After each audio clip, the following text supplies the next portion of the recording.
The Highwayman by Alfred Noyes. Part 1. The wind was a torrent of darkness among the gusty trees. The moon was a ghostly galleon tossed upon the cloudy seas.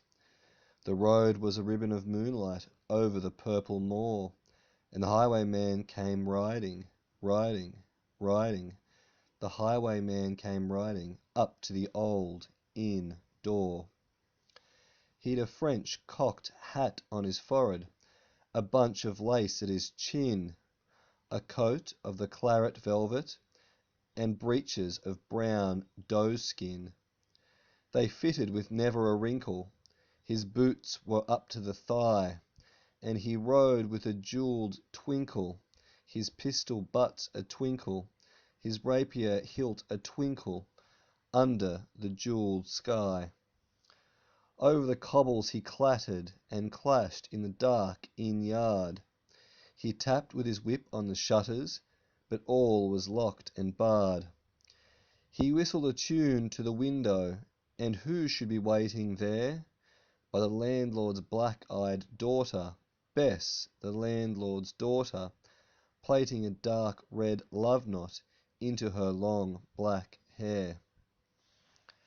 And dark in the dark old inn-yard a stable wicket creaked, where Tim the ostler listened.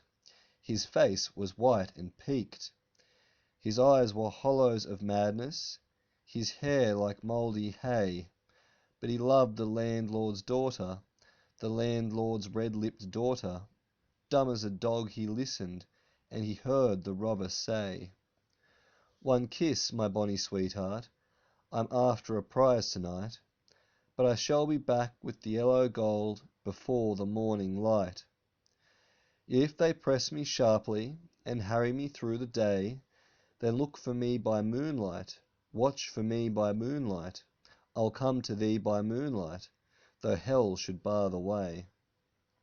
He rose upright in the stirrups. He scarce could reach her hand, but she loosened her hair in the casement.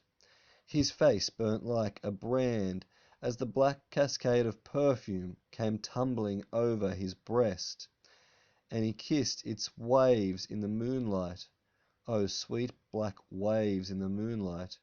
Then he tugged at his rein in the moonlight and galloped away to the west. Part 2. He did not come in the dawning, he did not come at noon, but out of the tawny sunset, before the rise of the moon, when the road was a gypsy's ribbon, looping the purple moor. A red-coat troop came marching, marching, marching. King George's men came marching up to the old inn door. They said no word to the landlord, they drank his ale instead, but they gagged his daughter and bound her to the foot of her narrow bed. Two of them knelt at her casement, with muskets at their side.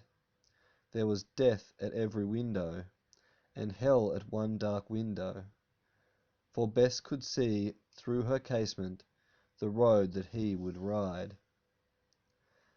They had tied her up to attention with many a sniggering jest. They had bound a musket beside her, with the muzzle beneath her breast. "Now keep good watch," and they kissed her. She heard the doomed man say, "Look for me by moonlight, watch for me by moonlight. I'll come to thee by moonlight, though hell should bar the way." She twisted her hands behind her, but all the knots held good. She writhed her hands till her fingers were wet with sweat and blood. They stretched and strained in the darkness, and the hours crawled by like years, till now, on the stroke of midnight, cold on the stroke of midnight, the tip of one finger touched it. The trigger, at least, was hers. The tip of one finger touched it. She strove no more for the rest. Up she stood up to attention, with the muzzle beneath her breast. She would not risk their hearing, she would not strive again, for the road lay bare in the moonlight, blank and bare in the moonlight, and the blood of her veins in the moonlight throbbed to her love's refrain. Tlot, tlot, tlot, tlot, tlot. Had they heard it? The horse hoofs ringing clear, tlot, tlot, tlot, tlot, tlot, in the distance? Were they deaf that they did not hear? Down the ribbon of moonlight, over the brow of the hill, the highwayman came riding, riding, riding. The redcoats looked to their priming. She stood up, straight and still. Tlot, tlot, in the frosty silence, tlot, tlot, in the echoing night. Nearer he came and nearer. Her face was like a light. Her eyes grew wide for a moment. She drew one last deep breath. Then her finger moved in the moonlight. Her musket shattered the moonlight, shattered her breast in the moonlight, and warned him with her death.